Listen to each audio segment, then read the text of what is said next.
अगर मैं आपसे कहूँ कि आप किसी दूसरे के दुख से मर सकते हैं तो आपको यकीन नहीं होगा, लेकिन इस वीडियो में मैं आपको कुछ ऐसा बताने वाला हूँ जिसे देखने के बाद आप इस पर यकीन करने के लिए मजबूर हो जाएंगे। मैं जो चीज इस वीडियो में आपको बताऊंगा उसे आपको किसी के भी साथ शेयर नहीं करना और ना ही किसी के अगेंस्ट यूज करना है, बस खुद को बचाने के लिए उसका इस्तेमाल करना है। तो इस वीडियो से उस पावरफुल वेपन को जरूर लेके जाना।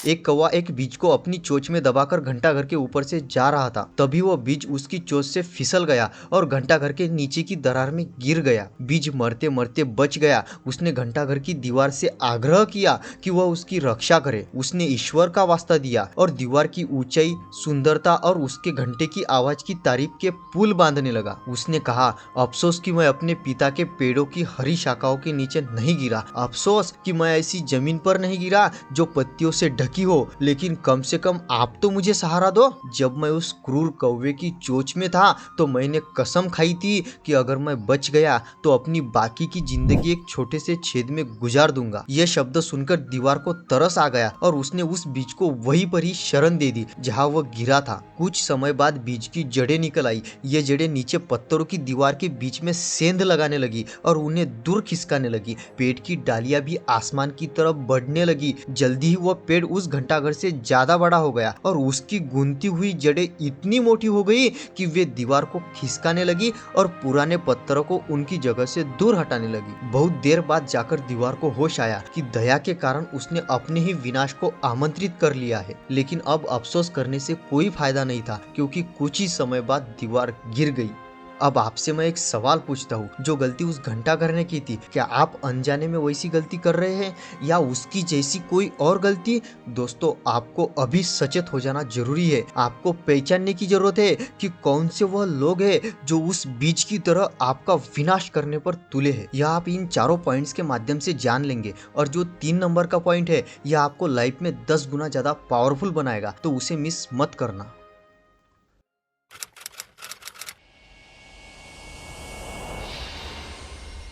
कुछ लोग दुर्भाग्यशाली होते। ये लोग अपनी गलतियों के कारण नहीं बल्कि परिस्थितियों के कारण दुर्भाग्य का शिकार होते। तो वह लोग आपके मदद और सहानुभूति के हकदार होते और आपने उनकी मदद करनी भी चाहिए। लेकिन अगर कोई इंसान दुर्भाग्य या दुख का शिकार नहीं बल्कि अपने विनाशकाली विपरीत बुद्धि का शिकार होता है, तो ऐसे इंसान की हेल्प करने के बारे में आपको जरा अलर्ट रहना चाहिए। बुरा प्रभाव डालने वाले लोगों को हम इस तरह से पहचान सकते हैं कि वे दुर्भाग्य को इनवाइट करते। उनका पास्ट बहुत उथल पुथल होता है। बहुत से लोगों से उनके रिलेशंस टूट जाते, उनके करियर अनस्टेबल होते, उनके चरित्र में खतरनाक शक्ति होती है जिससे प्रभावित होकर आप अपनी लॉजिकल पावर खो देते। अब यहाँ पर एक चीज की पॉसिबिलिटीज बढ़ जाती है कि उन्हें मुसीबतों से बाहर निकालना या फिर उनकी आदतों को बदलना हमें नेकी का काम लगता है, लेकिन ऐसा नहीं है। जब हम उन्हें चेंज करने का प्रयास करते हैं तो उनकी आदतें हम में आ जाती है और हम भी उनके जैसे ही बन जाते हैं। पावर के गेम में आपको किस तरह के लोगों के साथ रहना चाहिए और किन लोगों को अवॉइड करना चाहिए, यह समझना बहुत जरूरी है।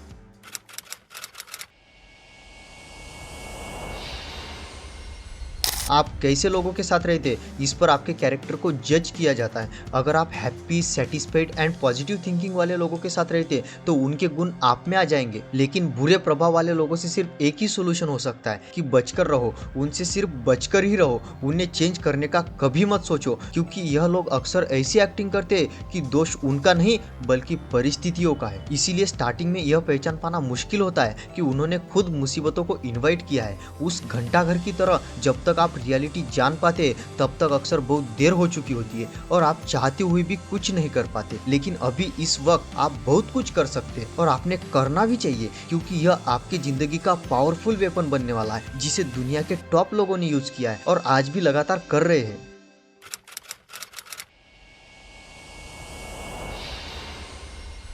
आपने नेपोलियन बोनापार्ट का नाम तो बहुत बार सुना होगा, लेकिन आपने कभी टैलीरैंड का नाम सुना है? नहीं ना? चलो मैं बताता हूँ। टैलीरैंड नेपोलियन के समकालीन थे। उन्हें लोग फ्रांस का सबसे शालीन, आकर्षक और हाजिर जवाब सामंत मानते थे। अब यहाँ पर सामंत का मीनिंग आप इस तरह से समझ सकते हैं कि जैसे हमारे यहाँ लोकशाही है, वैसे उस समय फ्रांस में सामंत व्यवस्था थी जिसमें राजा, कुलीन और किसान यह 3 वर्ग थे। अब इसमें ज्यादा डीप हम नहीं जाएंगे। तो टैलीरैंड वहाँ के सबसे पुराने कुलीन परिवार से थे। उन्हें लोकशाही, गणराज्य व्यवस्था पर विश्वास था, लेकिन इसके बावजूद उन्होंने सामंती गुणों को नहीं छोड़ा था। अब नेपोलियन कई मायनों में इनके विपरीत थे। नेपोलियन किसान परिवार से थे, मितभाषी, असभ्य और उग्र भी थे, लेकिन इसके बावजूद नेपोलियन टैलीरैंड की बहुत तारीफ करते थे। वे टैलीरैंड को हमेशा अपने आसपास रखने की कोशिश करते थे और यह चाहते थे कि टैलीरैंड के गुणों के प्रभाव से वह भी सुसंस्कृत बन जाए, एक अच्छे कैरेक्टर वाले इंसान बन जाए, और समय के साथ इसका असर भी हुआ। नेपोलियन में कई बदलाव हुए। टैलीरैंड के सिर्फ साथ रहने से उनके चरित्र के कई उलझे हुए पहलू सुलझ गए। दोस्तों,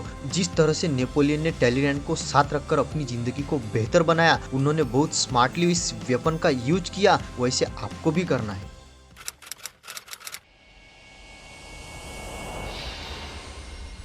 खुशकिस्मत लोगों को पहचाने ताकि आप उनके साथ रहने का डिसीजन ले सके। बदकिस्मत लोगों को भी पहचाने ताकि आप उनसे बच सके। अगर आप कंजूस है तो उदार लोगों के साथ रहिए ताकि उनके प्रभाव से आपकी कंजूसी खत्म हो जाए। अगर आप निराशावादी है तो हंसमुख लोगों के साथ रहे। कभी भी ऐसे लोगों के साथ न जुड़े जिनमें आपके जैसे दोष हो, इससे सिर्फ आपके दोष ही मजबूत होंगे। अपने दरवाजे को छोटे से छोटे दुर्भाग्य के लिए भी ना खोले, क्योंकि अगर आप ऐसा करते हैं तो उसके पीछे पीछे बहुत से दुर्भाग्य चले आएंगे। याद रखें, कभी भी दूसरे के दुख से न मरे।